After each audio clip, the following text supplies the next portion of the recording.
ये आपका बिजनेस का जो आइडिया था वो पहले से था या फिर आपका पढ़ाई में मन नहीं लगता? गर्लफ्रेंड बॉयफ्रेंड के चक्कर में लोग बहुत ज्यादा मैं गलत नहीं बोल रहा हूँ, गर्लफ्रेंड बॉयफ्रेंड बनाना गलत नहीं है, बहुत सारों में नहीं है, वो मजाक मस्ती करने आते हैं, पेपर में जैसे करने आते हैं, पर ठीक है उनको जब तक करना है करे, पर एक समय के बाद निकल जाएगी। समस्या एक गाड़ी की तरह है, एक आगे का पहिया अगर आगे आया तो पीछे का भी आया। कोटा तो आप इंडिया से कोटा तो बाहर नहीं निकाल सकते, क्योंकि कोटा अपने आप में एक इंडिया है। जिंदगी में कभी भी मैं सोचे मुझे क्या मिलेगा, कितने सब्सक्राइबर मिलेंगे, पैसा कितना मिलेगा, कितने लोग सेल्फी खींचेंगे, नहीं। आप बिहार से हो? नहीं, मैं यूपी का हूँ। यूपी में कहाँ के?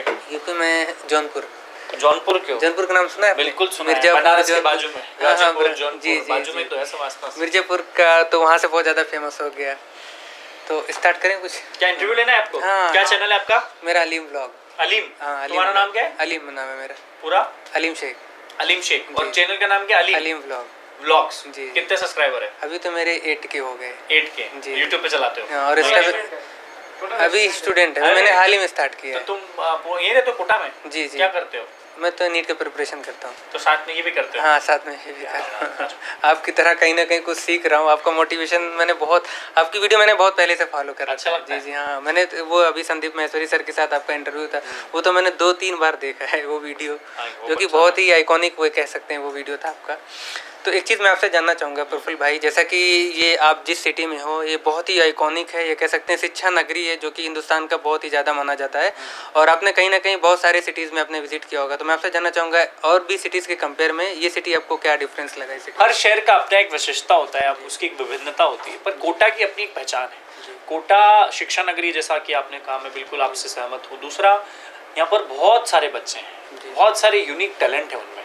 अब उन्हीं सारे टैलेंट को अगर हम एक किसी डिग्री से या किसी कोर्स से या किसी कॉलेज से अगर निहित किया निर्धारित कर देंगे तो वो गलत है। उनका अपना अपना व्यक्तिगत टैलेंट है, उनके अंदर अपनी अपनी व्यक्तिगत प्रतिभा है जिसको आप दिखा सकते हैं। तो बहुत अच्छा लग रहा है, इतने सारे बच्चों से मिल रहा हूँ और आउटलेट की ओपनिंग में भी मिलूंगा, बहुत मज़ा आने वाला है। तो कोटा में अपनी पहचान तो है जो शायद छुप रही है किसी को डिग्री के भरोसे। तो एंटरप्रेन्योरशिप स्टार्टअप में भी लोग आएंगे तो मुझे ज़्यादा खुशी होगी। और एक चीज़ मैं आपसे जानना चाहूँगा, आपने कोटा को ही क्यों, कैसे, मतलब आपको आइडियाज़ कैसे आया कोटा का? कोटा यार, I always wanted to come to Kota because मैं तो कोई कॉमर्स स्टूडेंट हूँ, मैं तो जेई स्टूडेंट था नहीं। मेरे फ्रेंड सर्कल बहुत सारे लोग कोटा में पढ़े, जो मेरे साथ में स्कूलिंग में थे, 7th 8th 9th में थे, वो बाद में आके कोटा में पढ़े, बड़े IITs में भी गए, बहुत मेहनत करी, और आज भी मेरे बहुत सारे रिलेटिव्स लोग आते हैं, बच्चे आते हैं यहाँ पे पढ़ने। तो कोटा तो आप इंडिया से कोटा तो बाहर नहीं निकाल सकते, क्योंकि कोटा अपने आप में एक इंडिया है। हर क्षेत्र के लोग आपके मुंह से मैंने सुना था। यस, छोटा भारत है, मिनी भारत है। तो गर्व होता है कि इतने विभिन्न प्रकार के लोग, जैसे आप भी उत्तर प्रदेश के, बिहार के, झारखंड के, मध्य प्रदेश के, गुजरात के बच्चे आते हैं, अच्छा लगता है। कोटा को आप बाहर मेरे मतलब दिमाग से तो नहीं निकाल सकते, कोटा अपने आप में एक अद्भुत जगह है। और एक चीज़ मैं आपसे और जानना चाहूँगा, जैसे कि आपने MBA किया है और अब MBA फाउंडेशन बहुत ही ज़्यादा चल रहा है, बहुत ही पॉपुलर है, तो मैं आपसे जानना चाहूँगा ये आपका बिजनेस का जो आइडिया था वो पहले से था या फिर आपका पढ़ाई में मन नहीं लगा? नहीं, पढ़ाई में मन था भाई, पर पढ़ाई के भरोसे मन नहीं था। देखो, पढ़ाई में मन करना मतलब शिक्षा लेना, शिक्षा मतलब सीखना मतलब अपने आप को जागरूक करना।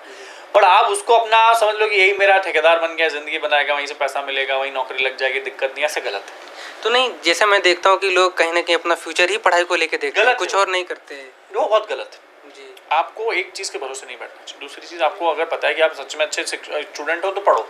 बहुत सारे बच्चे हैं 5 लाख पढ़ रहे हैं, मुझे पता है कितनों के एग्जाम क्लियर करने की स्टेमिना है उनमें, बहुत सारों में नहीं है, वो मजाक मस्ती करने आते हैं, टाइम पास करने आते हैं। पर ठीक है, उनको जब तक करना है करे, पर एक समय के बाद निकल जाए, क्योंकि कहीं पहुंचने के लिए कहीं से निकलना पड़ता है। वो चीज़ों का उनके अंदर आत्मज्ञान होना बहुत ज़रूरी है। तो एक चीज़ मैं देखता हूँ कि अपन टाइम तो दे देते हैं 1-2 साल, बट रियलाइज़ नहीं हो पाता है कि मेरा टाइम वेस्ट हो रहा है, मेरे को कुछ और करना चाहिए। तो वो वहाँ से अपन निकले कैसे? जैसा कि आपने निकला तो बहुत ही अच्छा अचीवमेंट। बहुत जल्दी मैंने ठेला चालू कर दिया था 20 साल, 20.5 साल की उम्र में, तो मेरे पास काम आ गया था। जिंदगी में अगर आपको सच में कुछ करना है तो किसी काम को पकड़ लो, कुछ भी कर लो। जैसे आपने व्लॉगिंग चालू कर दी, तो आप अपने फ्री के टाइम पे व्लॉगिंग कर रहे हो ना, आप आज सब्सक्राइबर है ना आपके, आज नहीं तो कल आपके 8 मिलियन होंगे, 80,000 होंगे, 8 लाख होंगे ना, बढ़ेंगे ना। तो साइड बाय साइड कुछ 2 पैसा कम कमाएंगे पर मान और सम्मान पूरा कमाएंगे मेरी जान। कोई काम नहीं होगा, फिर उसका उद्देश्य नहीं होगा जिंदगी में, तो आप अनुशासित नहीं होंगे। अनुशासित नहीं होंगे तो आपका समय, पैसा, ऊर्जा सब व्यर्थ जाएगी, और जब वो व्यर्थ जाती है तो आपका जिंदगी भी व्यर्थ समान हो जाता है। वो समझने की जरूरत है बच्चों। एक चीज़ और मैं आपसे जानना चाहूँगा, जैसे कि कहीं न कहीं आप अपने काम को लेके बहुत ज़्यादा कंसिस्टेंट रहे हैं, तो मैं देखता हूँ कि ये जो कंसिस्टेंसी आती है, जो आज लोग जानते हैं, एमबीए चाय वाला, प्रफुल्ल बिल्लौरे, पूरा हिंदुस्तान जानता है, तो कहीं न कहीं ये लॉन्ग टर्म अपने कंसिस्टेंसी आपके अंदर रही होगी। तो मैं आपसे जानना चाहूँगा कि ये कंसिस्टेंसी अपने अंदर कैसे डेवलप की? आप ना रिजल्ट के बारे में मत सोचिए, ये मत सोचिए कि इंटरव्यू कितने लोग देखेंगे, ये मत सोचिए कि इस इंटरव्यू के बाद कितने सब्सक्राइबर बढ़ेंगे। आप ये सोचिए कि आपने एक अच्छा इंटरव्यू लिया, आज आपने इतने आधे पौन घंटे इंतजार किया मेरे लिए, तो वो क्या वो उसके बाद मैं अच्छा दे पा रहा हूँ।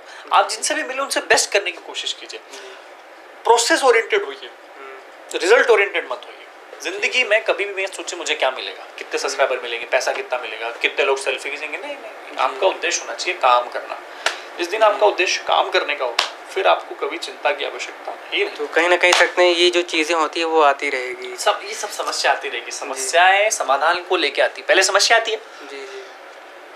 समस्या एक गाड़ी की तरह है, एक आगे का पहिया अगर आगे आया तो पीछे का भी आएगा ही ना, तो समाधान तो वो हाथ में लेके आता है। और अभी कोटा के स्टूडेंट के लिए आप क्या कहना चाहोगे? बहुत मेहनत कीजिए, आगे बढ़िए, सिर्फ डिग्रियों के भरोसे मत बैठिए, नए अपना पहचान बनाइए, स्टार्टअप कीजिए, एंटरप्रेन्योरशिप कीजिए, नहीं भी करे तो अच्छे इंसान बनिए और देश की प्रगति में योगदान दीजिए। टाइम वेस्ट मत कीजिए। ये आपकी जवानी किसी एक व्यक्ति विशेष के लिए फूकने में, शराब में, नशे में मत बिगाड़िए। बड़ा अद्भुत जीवन आपको मिला है, बड़े तपस्या के बाद आपका जन्म हुआ है, उस चीज़ को समझिए। एक चीज़ आपने ये बोला ना, जो जीवन है अपना, तो मैं यहाँ से आपसे जानना चाहूँगा, जो कि शहर में मैं बहुत देखता हूँ, या फिर इस एज में भी बहुत ज़्यादा होता है, गर्लफ्रेंड बॉयफ्रेंड के चक्कर में लोग बहुत ज़्यादा। मैं गलत नहीं बोल रहा हूँ, गर्लफ्रेंड बॉयफ्रेंड बनाना गलत नहीं है, पर दिन भर गर्लफ्रेंड बॉयफ्रेंड बनाना गलत है, दिन भर उसके आगे गिर्द घूमना गलत है। आप बनाइए, अपना प्यार से बात कीजिए, 2-5 मिनट 25 मिनट बात करके वापस काम पे लग जाएंगे, बहुत ज़रूरी है। इसको अपन कैसे करें अपनी लाइफ जिंदगी में? आप जिस चीज़ को प्यार मोहब्बत समझ रहे हो ना, जिस चीज़ को आप बहुत बड़ा समझ रहे हो, जिस चीज़ को आप आज़ादी समझ रहे हो, जिस चीज़ को आप खुशी समझ रहे हो, वो समय के साथ बदल देगी। जी। आज जो चीज़, हाँ वही ना, कहीं ना कहीं अपन कहते हैं वो चीज़ से मैच्योर नहीं हो पाते हैं, तो ये मैच्योरेशन बदलेगी। जो आपको प्यार लग रहा है ना, प्यार वो किसी और का प्यार हो जाएगा और आपका कोई प्यार और आ जाएगा। ज़्यादा चिंता मत। ठीक है, थैंक यू सो मच। को लाइक करो, शेयर करो, सब्सक्राइब करो, और मेरे इंटरव्यू में इनके साथ मुझे बहुत मजा आया। आपको कैसा लगा? सच ए नाइस पर्सन, और बहुत सौम्य है, बहुत सरल है। आप दिल से बोल रहे हैं ना, एमबीए चावला की कसम खा के। और साथ में पढ़ाई के साथ साथ यूट्यूब चैनल भी चला रहे, मतलब इनको पैसे चीज़ें करना, साथ में टाइम वेस्ट ना करने के बजाय किसी काम के ऊपर लगे हुए हैं। इनसे सीखिए, आप सब्सक्राइब कीजिए चैनल को। जी। कहीं ना कहीं मैं एक चीज़ आपसे कहना चाहूँगा कि मैं कहीं ना कहीं आपसे बहुत ज़्यादा मोटिवेटेड हूँ, बहुत ज़्यादा मोटिवेटेड हूँ, क्योंकि आपकी जो वीडियो है ना, जो आपकी एनर्जी है, वो आपके काम से दिखती है, रिफ्लेक्ट होती है कहीं ना कहीं, वो बहुत अच्छी चीज़ लगती है आपकी। बहुत बहुत धन्यवाद आपका। Thank you very much. तो थैंक यू मेरे भाई, बहुत अच्छा काम कर रहे हो। एक फोटो फिर से ले लेते हैं। फोटो भी ले लो।